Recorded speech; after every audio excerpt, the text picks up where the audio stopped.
Good morning, distinguished guests, ladies and gentlemen, friends all of the Army Cyber Institute and Army Cyber Command. I'm Captain Brent Chapman, and I'll be your MC for this event. Allow me to introduce our first guest speaker for today. Captain Sean Heritage currently serves as the Executive Assistant to Commander, USCYBERCOM, and Director, National Security Agency. Prior to this assignment, he served in myriad positions of command, joint duty, and staff. Commissioned as an Information Warfare Officer from the United States Naval Academy, Captain Heritage continued on to earn a Master of Science degrees from both Johns Hopkins University and the Naval War College. Please join me in welcoming to the stage the future Commander of Navy Cyber Defense Operations Command, Captain Sean Heritage. Test, test. All right, good morning, teammates. It's a pleasure to be here today, but since Colonel Tom Cook is in the room and considering the audience, good morning, tankers. It is truly a pleasure to be here today, and I appreciate Army Cyber Command and the Army Cyber Institute for bringing us together to share ideas and really think about where we want to go as a team, because we are just that, a team. Now, as mentioned, that I have had the privilege of serving as Admiral Rogers' exec for the last 8 months, so I must admit that standing on the stage is foreign to me. I've been out there auditorium many, many times hearing him speak, inspire dialogue across varied audiences, and it's been wonderful to watch. And as I sit here, or stand here, on stage and I look out, I'm reminded of two things. First, I am not Admiral Rogers. I will never be an Admiral Rogers. He's a wonderful man, and we're fortunate to have his leadership. Two, it's always wonderful to look out at an audience and see so many teammates who are committed to making us better and helping us realize our potential. So thank you for coming today. Now, when I got the invitation to come speak, it was rather easy to accept the invitation. But what was difficult was to come up with something that I wanted to talk about. Because there's so many cool things that we could talk about. And I know the speakers who follow me in the wake are going to explore many things that is going to give us all reasons to think. But there's nothing that I am more passionate about than acknowledging our role as leaders. As Greg mentioned, we are at the beginning of this journey. We have this unique opportunity to shape a culture and define who it is we want the team to become. Now, I am not a plank owner of U.S. Cyber Command. I was not on the team when it was being developed. I know there's a few people in the audience who were. General, I'm sure Sir Charles was as well. And there may have been others. James Caroland, I think you were part of that. But I would imagine back when Cybercom was coming about, General Alexander and the team, as the great leaders they are, focused primarily on what it is we need to do. They were very familiar with the threat. They were very clear on what they thought we as a department needed to be able to do, and they were able to articulate the missions, functions, and tasks across the team that we would ultimately need to execute. They were able to educate resource sponsors to the point where they were able to say yes to something. We didn't have a 100% solution. There was no expectation that there was a 100% solution. But by getting people to yes, we were able to start to truly begin the process of discovery learning. Now, I did arrive at U.S. Cyber Command in 2012, and I had the good fortune, at least in my opinion, the good fortune to be assigned to the Cybercom J7. And in the J7, we were exercises and training. We were charged with developing the cyber workforce as related to the forces that U.S. Cyber Command and the components would generate and ultimately employ. So after we had a really good idea of what it is we needed to do, we had to spend a lot of time thinking about who was going to do that what.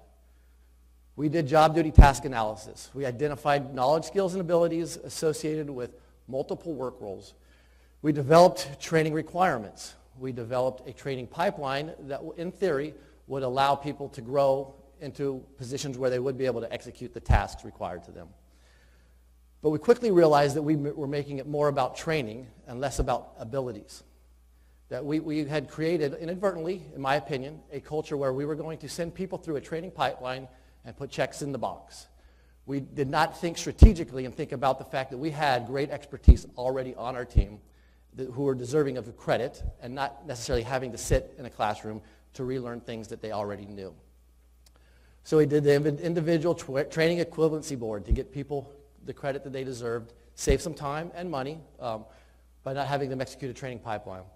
We developed the Job Qualification Standards, a JQR. We made it more about qualification than training. Since then, we've developed the Training and Readiness Manual that attempts to, and I think it does a good job, frame a collective training continuum that takes the individuals who are already qualified and ensures that we are building teams that are really ready for employment. So we've spent a lot of time on defining the what and the who does the what. But what we really haven't done, again, my opinion, is to think about who we want to become. Who do we want to attract? Who do we want to retain? Who do we want to become? So last week, I think it was last week, I had the good fortune of sitting behind the Service Cyber Component Commanders and Admiral Rogers as they were testifying at the SASC. And it was unanimous across our leadership team that we are having no trouble attracting and retaining the people that we need on our team. Now, I would think about it a little bit differently. By a numbers standpoint, that is in fact true. But just I think is the reason for the survey that the Army Cyber Institute is having as part of this forum is what type of people are we attempting to attract? Are we trying to attract warriors? Are we trying to attack hackers? How do we see ourselves? Are we a combination of the two? Are we neither of? Are we shaping our own way? You know, I hear the word or the term cyber warrior all the time. And I cringe a little bit every time I hear it. And the reason I cringe is I can't help but think about Margaret Thatcher and her quote, being a leader is like being a lady. The more you have to go around telling people you are, you aren't. And that's how I feel about our push to help others believe that we are, in fact, warriors. Now, again, I may be out in left field on that. That's just me and my feeling. So I want to spend some more time thinking about who it is we want to become. Are we allowing people who may not identify with being warriors, but might have all the skills necessary to contribute to our team on day one? Are we giving them reason to put on a uniform and join our team? Are we giving those who are most proficient in our mission area reason to stay on our team? They might be heading out to Silicon Valley after we train them. So in essence, we may be having the numbers, meeting the marks when it comes to recruiting and retention, but are we recruiting and retaining those who we want most? So I did notice a few Navy folks out here. So we're familiar with the blue flag. Those of you not in the Navy, the blue flag represents being an unrestricted line officer, a true warfighter. They are our SEALs, our submariners, our surface warfare officers, our aviators. I'm probably missing somebody. Sorry? Special warfare. That blue flag has 4 stars on it. Admiral Rogers is not authorized to fly that flag. He flies a white flag rather proudly. And there are many people who believe that the color of the flag matters. I am not one of them. I believe that we are better suited by focusing on making the white flag mean something to our blue flag brothers and sisters. Now, the cyber tab, I know that Greg talked about that last year, and I don't know enough to have an opinion, but what I can tell, based on the little that I do know, is it is a symbol that is not necessarily about the tab, but about the expertise that it represents. And with respect to the hoodie, now the hoodie has many different connotations, I'm sure. But when I think about the hoodie, I think about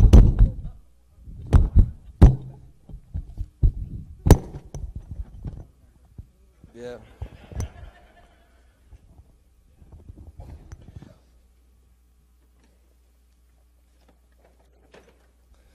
I think about Silicon Valley. I think about Mark Zuckerberg. I think about the culture it represents. The culture of creativity, the culture of not being afraid to fail, and the culture of being comfortable making things up as you go. Whoa.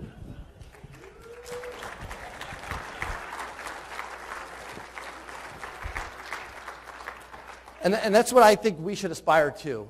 We shouldn't necessarily aspire to wearing cyber tabs. We shouldn't necessarily aspire to waving a blue flag for our admirals. We should aspire to creating our own thing, our own hybrid. So what I'd like to spend the rest of my time talking about is defining the how. So, as mentioned, I have the good fortune of going to command next. And as any commanding officer who knows where he's going next starts to begin to truly think about what it is, what the culture is that he or she wants to create when he gets there. So I've been doing just that. And when I got the opportunity to speak today, I realized that what I was trying to do or planning for when I go to Navy's Computer Network Defense Service Provider, NCDOC, and I'm very excited about that, is that the culture that we would want to have there, we might already have there, don't get me wrong, is no different than what we should be aspiring to build as a team. So what I have here, and Jason, if you'd pass a few around, my son and I made a few of them last night,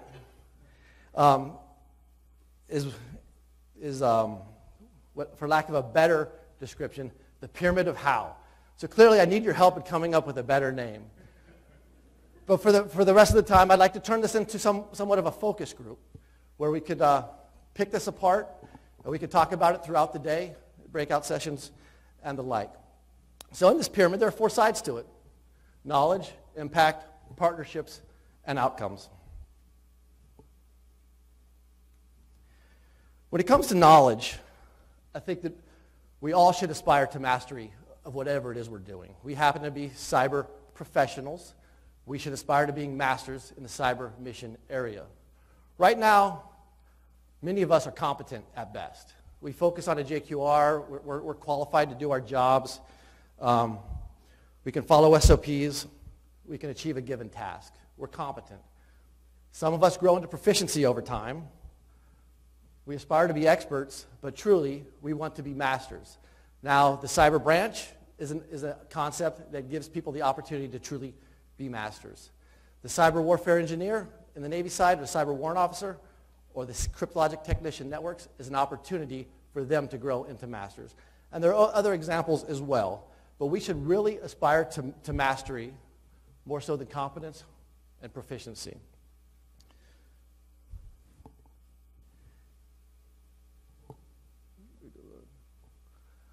On the impact side, we all show up and we join a team as individual contributors. We can do our job. We have complete ownership of our responsibilities.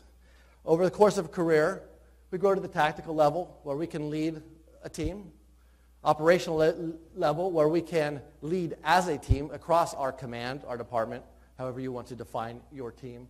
And ultimately, we want to grow into strategic leaders that really leave a legacy and shape how we do things in the operational arena and what our culture becomes over time.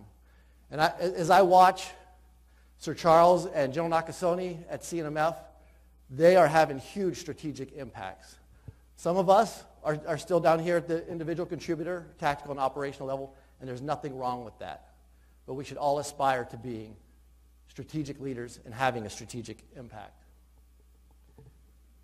Partnerships. I hear it all the time at work, and it's not a complaint. Cyber is the ultimate team sport. Admiral Rogers has been very clear that this is an opportunity to build this from the 5 eyes up. We can shape this from the beginning at the foundation. Let's get it right this time. It's all about partnerships. We have friends from industry here today, and partnerships extend well beyond that. We seem to be okay with cooperation. Some of us are into coordination and collaboration, but we really aren't into integration. And I look at this Army Cyber Institute as a great example. As I watch from afar, there's a lot of cooperation. There's a lot of coordination. There's huge amounts of collaboration, but the Army Cyber Institute is not integrated. Dave said something, it's the Army Cyber Institute. It's not joint yet. And it's not joint because it's not integrated. Another project we're working on is how do we synchronize our engagement in Silicon Valley. As I've been doing research on what each of the services are doing, some of the service cyber components are doing, they're doing their own things. We might talk about, hey, I'm going out to Silicon Valley, I'm going to meet with X, Y, or Z. So we're cooperating and coordinating. But what we're thinking about doing out there, and Admiral Rogers is in conversations with senior leadership about how to get this right, is an integrated approach for USCYBERCOM, for the Department of Defense, but a truly integrated presence out in the Valley. So I just offer those as two examples. As we shape things from the ground up, are we truly committed to integrated solutions? Do we have Army, Air Force, added Navy, CNDSP? Do we have our Five Eye partners embedded at U.S. Cyber Command? Absolutely. So outcomes. As big a fan as I am of the I word that is integration, this other I word, it bothers the heck out of me, innovation. Because I don't believe that we know what it means anymore. We throw it around all the time. We have the Defense Innovation Initiative. In the Navy, we have Task Force Innovation. Everybody wants to be innovative, and everybody jumps right there and skips over these other two. We don't necessarily recruit curiosity. We don't encourage creativity. We claim to innovate, and we do some experimentation. But even when we innovate, it sometimes stops there. Greg mentioned Billy Mitchell earlier. I'll mention Tyson Meadors, Lieutenant Tyson Meadors. Much like Billy Mitchell, Project B++, I encourage you guys to look it up. It was inspired by Billy Mitchell. But Tyson represents what it is we want to become. He's extremely curious. He's very creative. He experiments all the time. He's innovative. And more than innovation, he is entrepreneurial. Key difference, he brings things to the marketplace. He makes things happen. It's not just creating new ways of doing the same old. It's finding ways to create new and unique value. So I believe that it's more about entrepreneurship than it is about innovation. And I know that it might just be semantics, but I believe that it's more than that. So those of us that are technical, I'm sure more of you in the audience are more technical than I am, but we seem to be focused on measuring outcomes, what it is that we are doing. How do we measure success? And I would argue that the things that are most important in our lives are not the things that we can measure. That our success as a team over time will be measured by these things. How strong are our partnerships? How deep is our knowledge? Not necessarily the breadth of our knowledge, but the depth of our knowledge. As a team, we should be broad, but as individuals, we should be deep in at least one thing. We should focus on the significance of our impact, and we should place value first and foremost on the outcomes that we are able to deliver as a team. And as focused as some of us might be on success, it's really not about success. It's about significance. And I offer that our significance is going to be measured by the wake that we create. The people who choose to play in it, to join our team, to stay on our team, to have fun in our wake. We are having a lot of fun in the wake that others created. We have a responsibility to build on that wake, create a little bit of our own, and give people reasons to choose to play, have fun, and stay on our team. Thank you.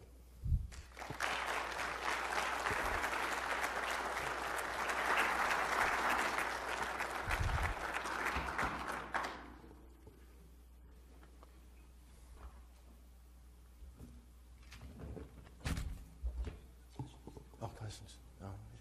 Maybe not. And for those of you who are interested, I did print out 50 of these. You can take them home and have craft session with your family as well, like I did last night.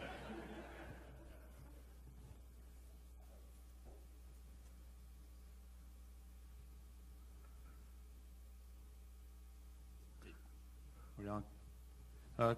Colonel Branch, Derns of Cyber Fellow. Just wanted to ask you, so we talk about partnerships, we talk about this. Have we seen this in an overarching campaign plan? And when we talk about culture and building the wake, we have so many organizations involved here. You know, what are some of the initiatives that you're seeing from the experience you have where you sit that are the most successful that we can learn from and build on at the lower echelons? Well, I would say the one I highlighted already, that of the Army Cyber Institute. So I get to go a lot of cool places. And we went up to a cool place, West Point, and we got immersed in what is happening at West Point. And equally, if not more important, what is happening at the Army Cyber Institute.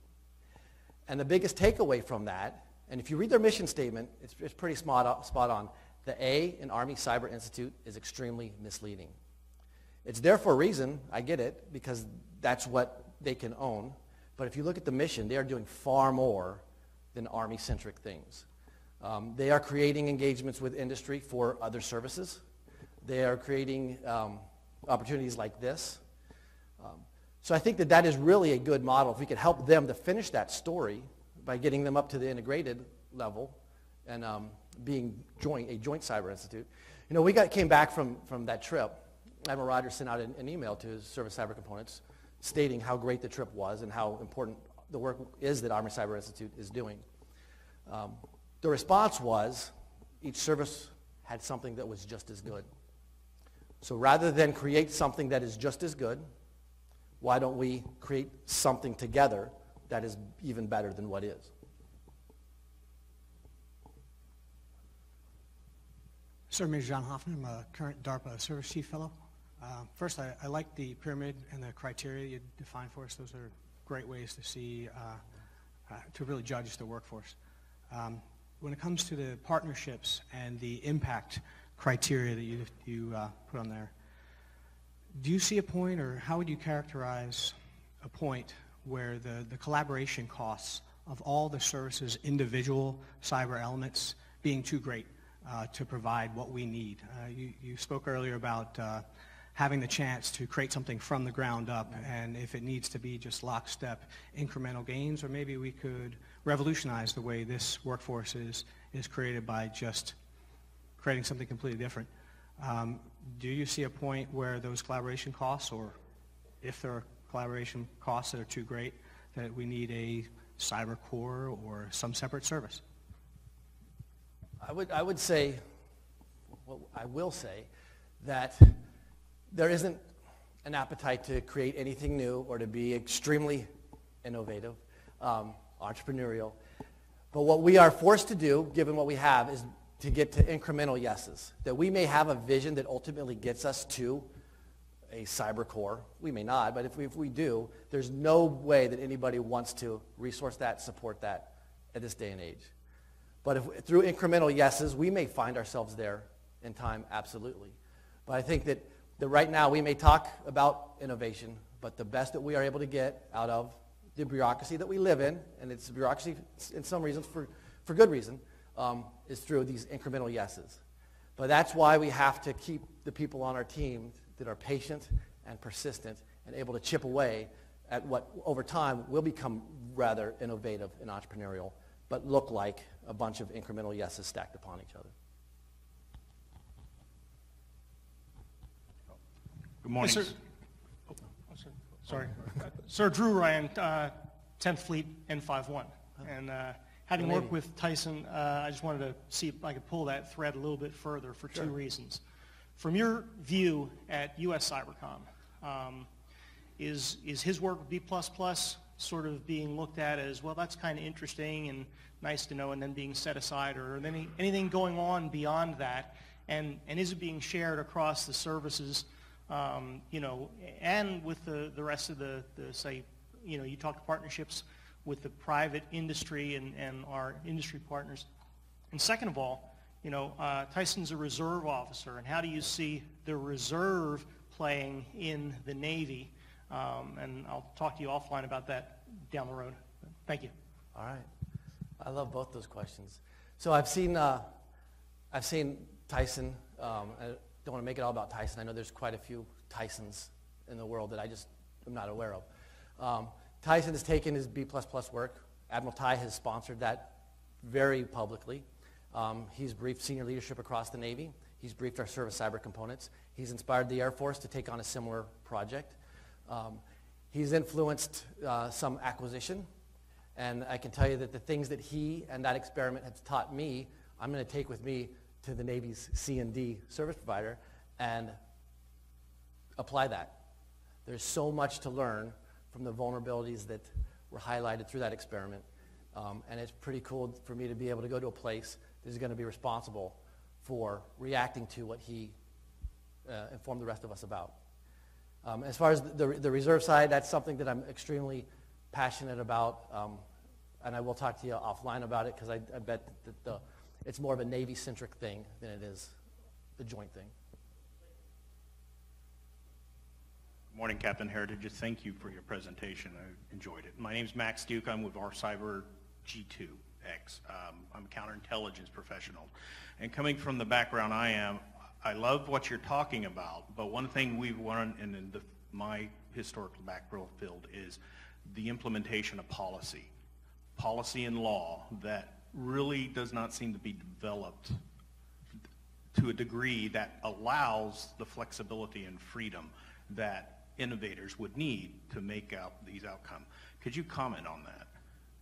Well, I may be naive and I may be overly optimistic, but I believe that over time we can become whoever it is we want to become. But it's got to be us together. It can't be a pocket over here that wants to run left and a pocket over here who wants to run right. Until we are integrated in our vision, there's no way we will achieve anything close to this. But if we are integrated in our vision and share our commitment across the team, I believe that over time, nothing quick, but over time, that we can make that happen. Heritage, congratulations on your command. Happy to have you at Hampton Roads. Thanks. I love your pyramid, like my colleague mentioned. How do you portray the art of war, both the art of the land, sea, air, space fights, and then the art, if you will, of the cyber fight within this construct? I haven't gotten there yet. So I chose to use this opportunity as kind of a focus group. I was preparing for command in August. I had this opportunity. There's lots of things that I'd love to think through with people like you to make it better, to reshape it however we might want to use it. And you may not want to use it. It's something that I'm going to experiment with in my next tour of duty. It's something I look forward to experimenting with as you guys go out there and lead from your vantage points. I would like to say one last thing, if I could. We talked about innovation, and I mentioned Tyson Meadors, and you brought up a great point. There's something called the CNO's Rapid Innovation Cell, and it's a great idea. And what it did is it found people out there that were creative, were curious, were innovators, and very entrepreneurial.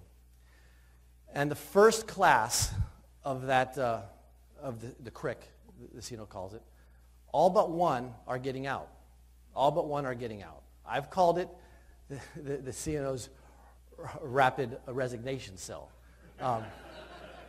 That wasn't the intent. But what I believe is happening is that we're setting some great creative people up and giving them hope that they will change the world. And then in many respects, we're not able to deliver, or only a small pocket of us is.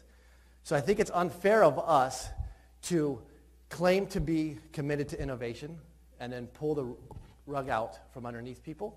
Not to say that that's what CRIC did, but I just see that we're not retaining those who are most creative, and that concerns me a great deal. Thank you.